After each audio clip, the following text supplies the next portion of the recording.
पहले मैं पूरा दिन बस फ़ोन चलाते रहती थी और रात को सिर्फ गिल्ट होता था, इसलिए नींद भी नहीं आती थी। लगता था मैं कुछ कर ही नहीं रही हूँ लाइफ में, बस स्ट्रेस, ओवर थिंकिंग और फ्यूचर की टेंशन। और फिर ये सब होने के बाद भी मैं कुछ नया नहीं करती थी, वापस सुबह उठ के वही फ़ोन चलाती थी। So hello guys, this is 30 days of my self improvement challenge day 2। तो आज मैं 9 बजे उठी थी। उठते ही सबसे पहले मैंने भगवान जी को याद किया और अपना वाटर इनटेक पूरा किया 1 लीटर ऑफ पानी पी के। फिर मैं गई थी अपने कैट्स के पास, तो उनका जो सिटिंग एरिया था वो बहुत गंदा हो रखा था, तो मैंने वो साफ़ कर दिया और उनके साथ थोड़ी मस्ती करी, खेला। और आज पहली बार मैंने उठते से ही फ़ोन नहीं देखा था। पहले ना मैं हर काम बाद में बोल के छोड़ देती थी और फिर वही पेंडिंग चीज़ दिमाग में पूरा दिन चलती रहती थी, ये करना है, वो रह गया, ये पेंडिंग है, और शायद इसलिए मैं इतना ओवरथिंक करती थी। अब बस जो काम सामने होता है मैं वो कर लेती हूँ और उसके बाद माइंड ऑटोमेटिकली हल्का फील होता है, कुछ ओवरथिंकिंग भी नहीं होती। नहा धो के मैंने भगवान जी की पूजा करी और उसके बाद चली गई अपना लंच बनाने के लिए, जो कि है तहारी। और मैं सच्ची बता रही हूँ, मैं जब भी ऐसे कुछ खाना वगैरह बनाती थी ना, मेरे माइंड में हमेशा कुछ ना कुछ चीज़ चलती रहती थी, ओवर थिंकिंग मैं करती रहती थी। बट इस टाइम मैं कुछ नहीं सोच रही थी और ये भी मैं अब भी रियलाइज़ कर रही हूँ वॉइस ओवर करने के वक्त। जब तक खाना बन रहा था ना, मुझे मैंगो शेक पीने का मन कर रहा था,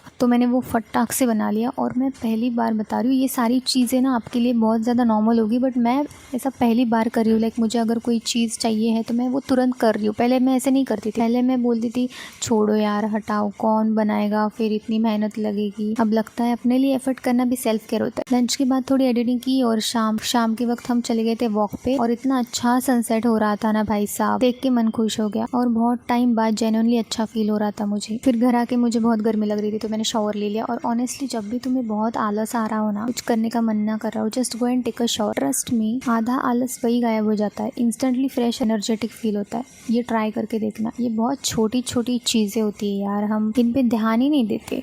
उसके बाद पूजा की और दिल को सच में शांति मिली। फिर मैंने कपड़े भी धोए और इस बार वो काम मुझे बर्डन नहीं लगा, नहीं तो मैं कपड़े धोने में बहुत आलस करती हूँ। और एक चीज़ रियलाइज़ हुई मुझे कि पहले मैं कुछ काम ही नहीं करती थी, तो लगता था लाइफ में करने के लिए कुछ है ही नहीं, बस पूरा पूरा दिन मैं फ़ोन चलाती रहती थी। अब जब मैं उठ के सारे काम कर रही हूँ, भले ही वो छोटे छोटे ही हो, तब समझ आ रहा है कि एक्चुअली करने के लिए तो बहुत कुछ होता है यार, बस हमें फ़ोन से फुर्सत मिले तब ना। आज मैंने कुछ बड़ा अचीव नहीं किया था, बट आज पूरा दिन मैंने अपने ऊपर आलस को हावी नहीं होने दिया। और शायद रियल इंप्रूवमेंट वही होती है जब आप धीरे धीरे खुद के लिए बेटर चॉइसेस लेने लगते हो। बहुत सारी चीज़ें हैं जो मैं कंसिस्टेंटली कर रही हूँ and I am very proud of my self. भले ही वो छोटी छोटी चीज़ें हैं, बट मुझे बहुत अंदर से सुकून दे रही है।